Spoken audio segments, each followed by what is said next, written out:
السلام علیکم ویورز، امید کرتی ہوں آپ سب ایمان اور صحت کی بہترین حالت میں ہوں گے۔ آج ہم رزق کے بارے میں بات کریں گے۔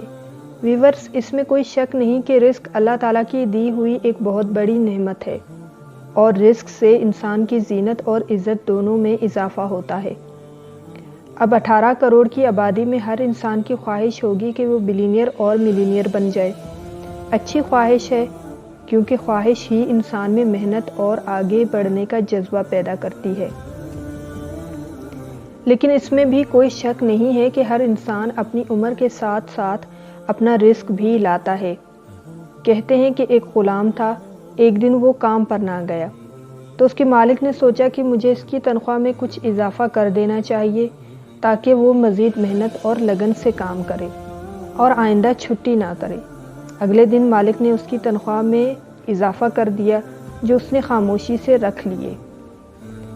لیکن کچھ دنوں بعد وہ دوبارہ غیر حاضر ہوا تو اس کے مالک نے غصے میں آ کر اس کی تنخواہ میں کیا گیا اضافہ ختم کر دیا اور اس کو پہلے والی تنخواہ ہی دی۔ غلام نے اب بھی خاموشی اختیار کی تو مالک نے کہا، جب میں نے تنخواہ میں اضافہ کیا تم نے تب بھی خاموشی سے پیسے رکھ لیے، اور جب میں نے تنخواہ میں کمی کی تم نے تب بھی خاموشی اختیار کی، کیوں؟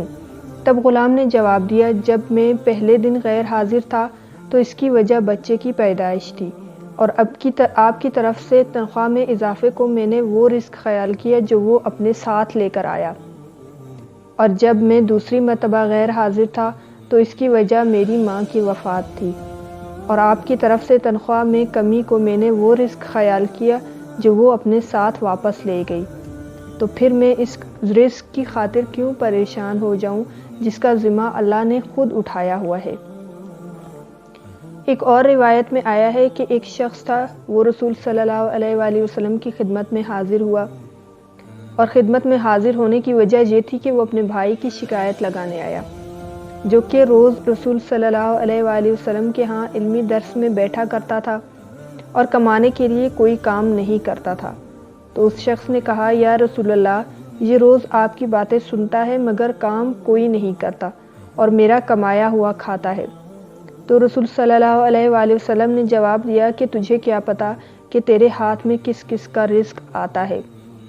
تو ویورز، بعض اوقات ہوتا تو ایسا ہے کہ ہم کماتے ہیں مگر ہماری اس ایک کمائی میں اللہ تعالیٰ نے بہت سارے لوگوں کا حصہ شامل کر رکھا ہوتا ہے۔ اس لیے کبھی صدقہ خیرات اور اپنے گھر والوں پر خرچ کرنے سے گھبرائیں نہیں، کیونکہ رزق دینے سے بڑھتا ہے، اس میں برکت پیدا ہوتی ہے۔ برکت ہونے کا مطلب یہ نہیں کہ آپ کروڑوں میں کمانے لگ جاؤ گے، بلکہ برکت کا مطلب ہے کہ آپ کے پاس جتنا بھی رزق ہے اس میں آپ کی تمام ضروریات پوری ہو جائیں گی۔ کچھ چھوٹی چھوٹی باتیں شیئر کرتی ہوں جن پر میں خود بھی عمل کرتی ہوں، اور یہ میرے اپنے تجربات ہیں جو میں آپ سے شیئر کر رہی ہوں تاکہ میرے ساتھ ساتھ باقی لوگوں کا بھی کچھ فائدہ ہو جائے۔ پہلی بات تو یہ ہے کہ باوضو رہیں۔ جب بندہ وضو سے رہتا ہے تو اس کو ذکر کی توفیق ہوتی رہتی ہے، اور جو بندہ ذکر کرتا رہتا ہے اس پہ رزق بھی آتا ہے۔ رزق صرف کھانا پینا نہیں ہوتا، رزق اچھے دوست بھی ہوتے ہیں، رزق اچھے مواقع بھی ہوتے ہیں، رزق اچھی صحت بھی ہوتی ہے، رزق شہرت بھی ہوتی ہے، رزق قبولیت بھی ہوتی ہے۔ یہ قبولیت بڑے کام کی چیز ہے۔ ہم عموماً کہتے ہیں کہ جی بندے کی نیت صاف ہونی چاہیے۔ جب نیت ہی اچھی نہیں ہوگی تو بندہ کچھ بھی کرے اس کا کوئی فائدہ نہیں ہونا۔ پھر نیت کے بعد عمل بھی ہونا چاہیے۔ آپ نے نیت کی اور عمل نہیں کیا تو پھر نیت کے بعد عمل بھی ہونا چاہیے۔ آپ نے نیت کی اور عمل نہیں کیا تو آپ کو کچھ حاصل نہیں ہونا۔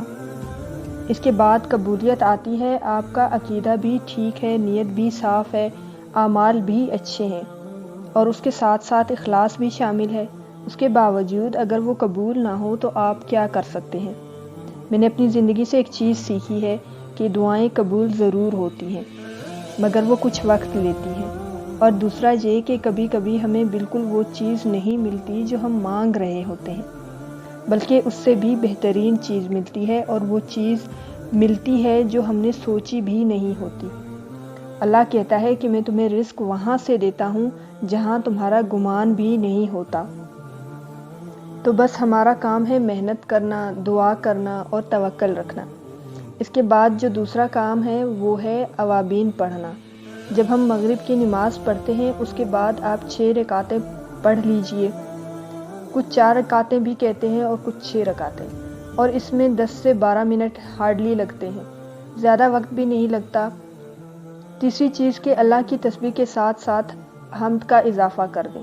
جب آپ رکوع میں جاتے ہیں اور سبحان ربی العظیم پڑھتے ہیں تو اس کے ساتھ وابی حمدی ایک لفظ کا اضافہ کر دیں، اور اسی طرح سجدے میں سبحان ربی الاعلیٰ اور اس کے ساتھ وابی حمدی اس کا اضافہ کر دیں۔ اگر آپ کے اوپر پہاڑوں جتنا بھی قرض ہے وہ آہستہ آہستہ وقت کے ساتھ ساتھ اتر جائے گا۔ اللہ توفیق دے گا نا اتارنے کی۔ کبھی کبھی انسان قرض لیتا ہے لیکن اس کے پاس پیسہ ہو بھی تو وہ ایک ایسی جگہ پہ خرچ ہو جاتا ہے جہاں پر خرچ نہیں ہونا چاہیے، جہاں پہ ضرورت نہیں ہوتی ہے۔ تو جب انسان اللہ سے توفیق مانگتا ہے تو اسے توفیق بھی ملتی ہے اور اس کا پیسہ ایک بہتر جگہ پر لگتا ہے جہاں پر پیسے کو لگنا چاہیے۔ لیکن بہتر یہی ہوتا ہے کہ قرض وقت پر ادا کر دیں۔ پہلے تو کوشش کریں کہ قرض لیں ہی نہ، اور اگر بہت زیادہ مجبوری ہے، قرض لے لیا ہے تو وقت پر ادا کر دیں۔ اس کا آسان طریقہ یہ بھی ہے کہ ایک کاغذ پر لکھ لیں کہ کس کس شخص کو آپ نے قرض دینا ہے، اور پھر آہستہ آہستہ وہ پیسے دینا شروع کر دیں۔ اور ویسے بھی قرض دبا کر بیٹھ جانا کوئی اچھی بات نہیں ہوتی۔ اور تیسری بات یہ ہے کہ رزق کا احترام کریں، رزق کو ضائع نہ کریں، جتنی ضرورت ہے اتنا استعمال کریں، کھانے کو ٹھکرائیں نہ۔ کھانا دسترخوان پر رکھا ہوتا ہے، امی ابو بہن بیوی بلاتی ہیں کہ آ جاؤ کھانا کھا لو، مگر آپ جناب غائب ہوتے ہیں۔ کوشش کریں کہ کھانے کو آپ کا انتظار نہ کرنا پڑے، کھانے پر لڑائی یا غصہ نہ کریں، منہ نہ بنائیں کہ میں یہ نہیں کھاتا، مجھے یہ تو پسند ہی نہیں ہے۔ آپ جتنا شکر ادا کریں گے آپ کو اتنا اچھا کھانے کو ملے گا۔ آخری بات، جس جگہ سے رزق کماتے ہیں وہاں پہ گناہ نہ کریں۔ آپ موبائل فون سے رزق کماتے ہیں تو اسے گناہ کے لیے استعمال نہ کریں۔ آپ لیپ ٹاپ سے رزق کماتے ہیں تو لیپ ٹاپ کو گناہ کے لیے استعمال نہ کریں۔ انفیکٹ جس جگہ سے رزق کماتے ہیں، کسی دکان پہ بیٹھتے ہیں، کہیں پہ شاپ چلاتے ہیں، کسی فیکٹری میں کام کرتے ہیں، کوئی انڈسٹری ہے، تو کہیں بھی جہاں سے رزق کما رہے ہیں کوشش کریں کم از کم وہاں پہ گناہ کا کوئی کام نہ کریں۔ میرے چینل کو لائک، شیئر اور سبسکرائب کر دیں اور گھنٹی کے بٹن کو دبانا نہ بھولیں۔ خوش رہیں اور خوشیاں بانٹیں، اپنے لیے بھی دعا کریں اور ہمیں بھی اپنی دعاؤں میں یاد رکھیں۔ کیا پتہ کب کہاں کس کی دعا قبول ہو جائے۔